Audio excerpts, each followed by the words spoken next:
Et au sommaire de ce journal, à la veille de la rentrée, l'État annonce des mesures de sécurité renforcées aux abords des établissements scolaires.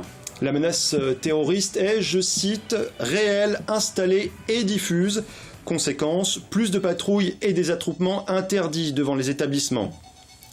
La librairie avait été victime d'une fraude au chèque falsifié. Récréa Livre au Mans bientôt sauvé grâce au financement participatif.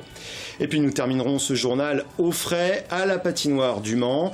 La patinoire qui communique sur la chaleur actuelle pour attirer de nouveaux clients.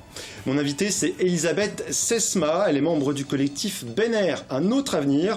Le projet de centre commercial Leclerc et Ikea vient de recevoir un nouvel avis favorable après une première enquête publique.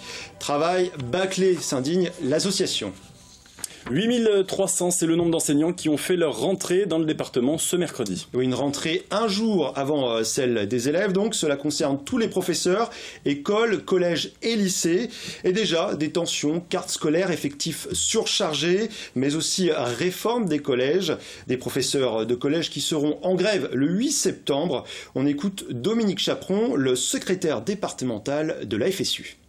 Les collègues sont dans les établissements et voient que c'est extrêmement difficile à mettre en place. Ils n'en voient pas ni les tenants ni les aboutissants. Ils n'ont pas les moyens de la mettre en place. Et donc, c'est vraiment la colère qui s'exprime, le ras-le-bol, je dirais, vis-à-vis d'une réforme qui a été menée vraiment sans concertation, au pas de charge et imposée au forceps. Et il y a aussi les nouveaux programmes. C'est-à-dire que tout le cycle du collège est renouvelé, enfin tous les programmes. Et donc ça, pour les enseignants, ça demande énormément de travail aussi d'appropriation. Actuellement, les manuels ne sont d'ailleurs pas tous édités, pour dire que voilà, ça se fait un petit peu quand même dans la... Et c'est plus de 107 000 élèves qui prendront demain le chemin de l'école. Particularité cette année, une menace terroriste prise très au sérieux par les autorités. Résultat, des mesures de sécurité renforcées, plus de patrouilles des forces de l'ordre et notamment des réservistes. Les parents devront aussi adopter de nouveaux comportements. Les détails avec Mickaël Texier. Voilà ce qu'il ne faudra plus voir à partir de cette rentrée scolaire. Un attroupement de parents et d'enfants devant les grilles d'une école, cible trop évidente pour un attentat. Car même dans un département comme le nôtre, le risque est à prendre au sérieux, insiste la préfète de la Sarthe.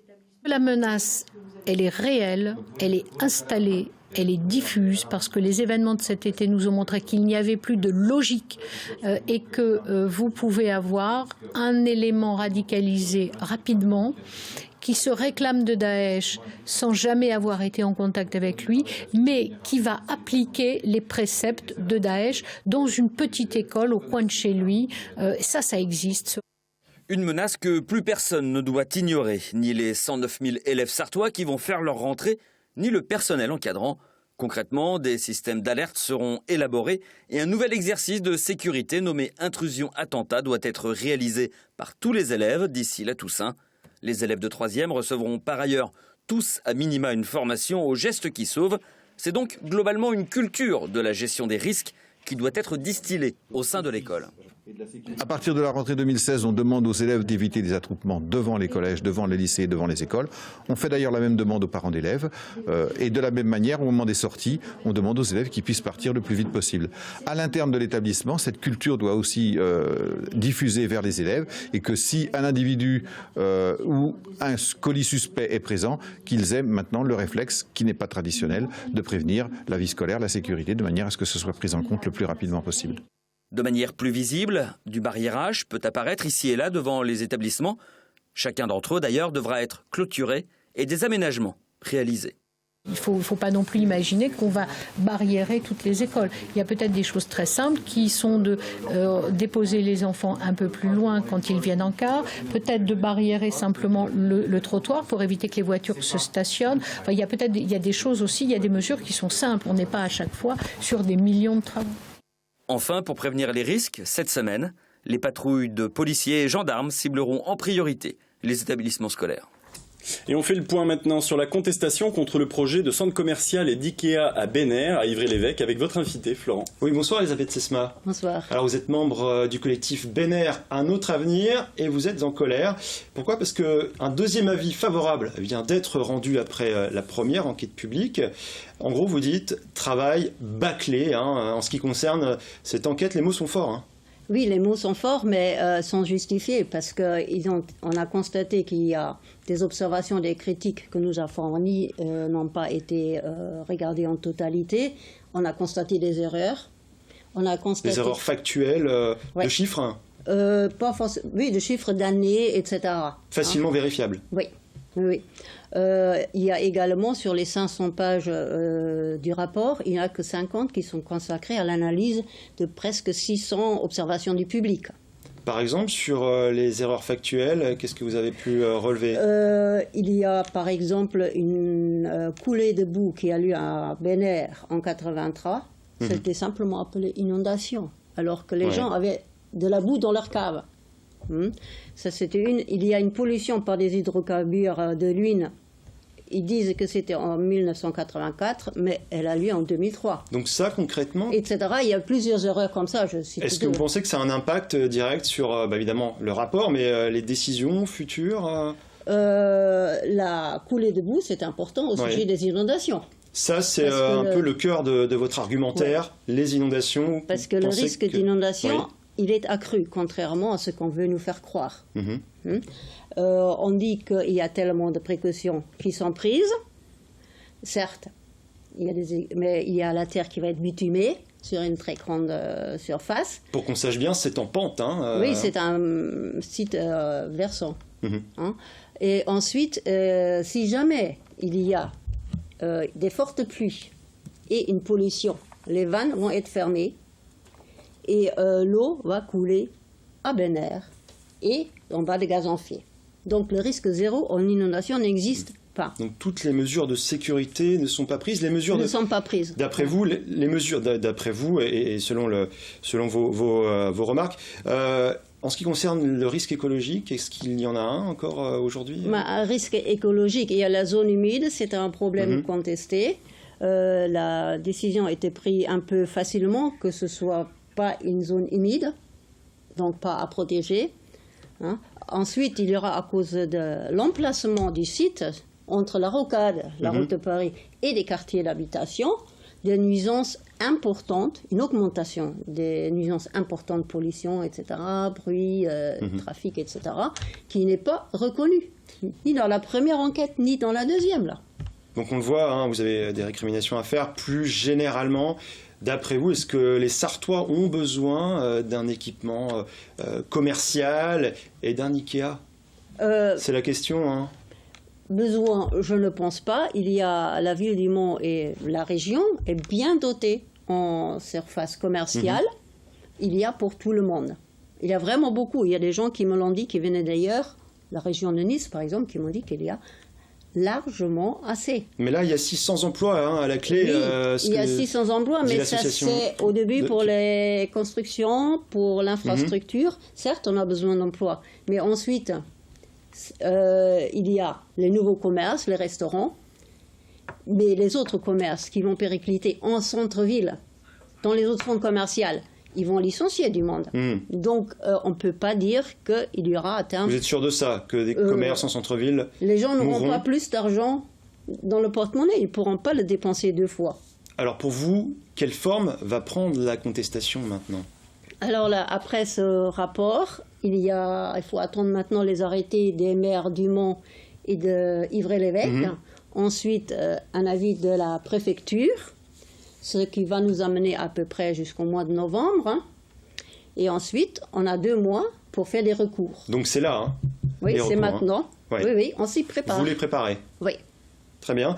Claude Hervé, le patron du futur Leclerc ou pas, on ne sait pas, dit que le projet verra le jour d'ici 4 ou 5 ans. Qu'est-ce que vous lui répondez ? Il y a des choses qui sont dites, les uns disent, ça aurait dû être 2017, maintenant certains disent 2018, ensuite peut-être 2020. Alors, je ne parie sur rien. Mais merci Elisabeth Sesma, d'être venue sur notre plateau. Je vous remercie de nous avoir écoutés. Merci. Victime d'escroquerie, la librairie Récréa Livre au Mans pourrait être sauvée grâce au financement participatif. En l'espace de 6 jours, la cagnotte dépasse déjà les 11 000 €, une somme qui doit permettre de combler l'argent perdu. En cause, une fraude aux chèques falsifiés. Les explications de Diane Lemoisson. un chèque falsifié, des frais bancaires et un préjudice non remboursé. Et voilà le fragile équilibre financier de la bibliothèque Récréalivre mis à mal. Depuis un an, son propriétaire Gwenda Loulès cherche des solutions pour ne pas mettre la clé sous la porte. En dernier recours, il a alors l'idée de solliciter l'aide des internautes via la plateforme participative Ulule. C'est pas une démarche facile à prendre puisque voilà, c'est montrer que son commerce a des difficultés, c'est pas une démarche évidente. Mais quand on n'a pas le choix et qu'on veut se battre, parce qu'il est hors de question que la librairie Récréalivre, son histoire se termine, c'est hors de question. On se bat. Et l'initiative porte ses fruits. Depuis vendredi, date de la mise en ligne de l'appel aux dons, plus de 11 000 € ont été généreusement donnés. Céline, ululeuse, a fait un don sur Internet. Elle revient aujourd'hui pour les livres, bien sûr, mais aussi pour prendre des nouvelles de la librairie.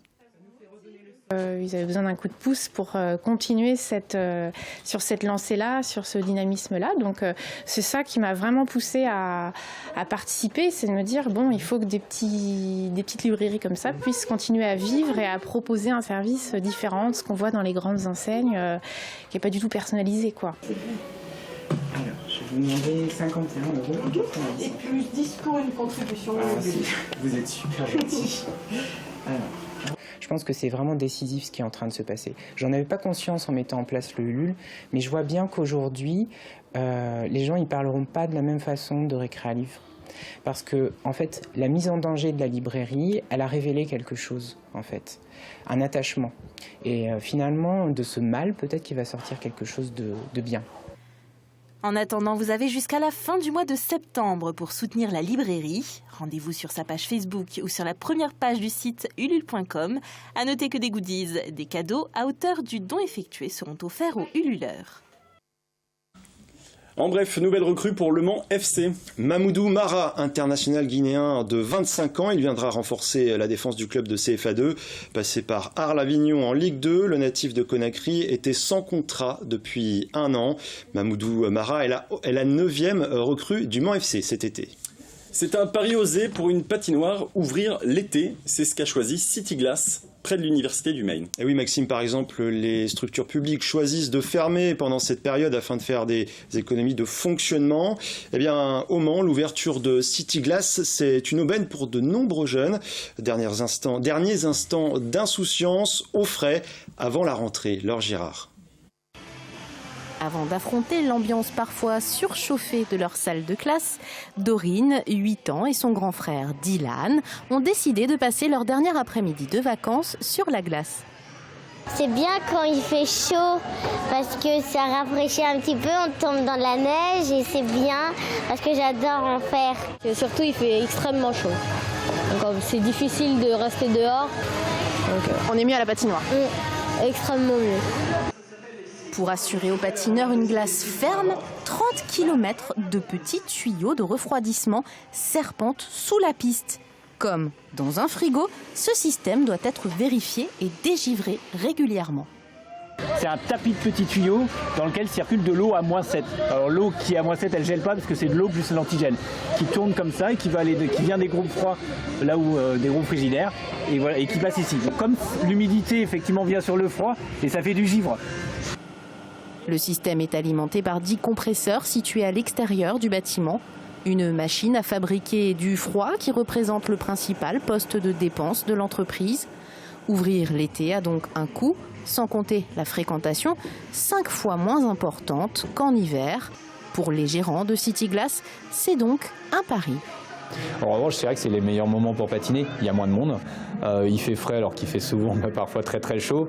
Les enfants sont en vacances, donc on a tout l'été, tous les jours, une séance l'après-midi où on fait des animations qui sont un petit peu aussi hors du commun parce qu'il y a moins de monde. On fait des animations pistolet à eau, des animations sur le thème de la plage.